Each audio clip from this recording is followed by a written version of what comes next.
এবার ওটা বিটরা এই হ্যাঁ রে চল চল দেখি কি বলি বান্ধবী দুঃখের কথা, আমার BMW চুরি হয়ে গেছে। ইমা থানায় যাসনি কেন?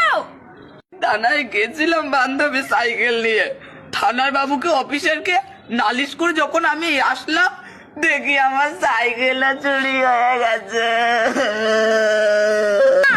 সাইকেল খুঁজতে যাসনি? আমি গেছিলাম বান্ধবী, আমি আইফোনটা ওই থানায় রেখে আমি সাইকেল খুঁজতে গেছি, আমি এসে দেখি আমার ফোনটাও চুরি হয়ে গেছে।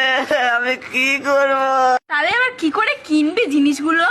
জানিস তো ভাই, আমি জিনিস কিনবো বলে আমি ভিক্ষা করতে গেছিলাম, জামা খুলে আমি ভিক্ষা করছি, কিছুক্ষণ পরে চাকিয়ে দেখি আমার জামাটাও চুরি হয়ে গেছে। ভাই তুই একটা কাজ কর, মন্দিরে গিয়ে ভগবানের কাছে কীর্তন বাজা, হরে কৃষ্ণ হরে। হে বান্ধবী, আমি হরে কৃষ্ণ করতে গেছিলাম, মন্দির থেকে এসে দেখি আমার জুতোটাও চুরি হয়ে গেছে রে বান্ধবী, আমি কি করবো?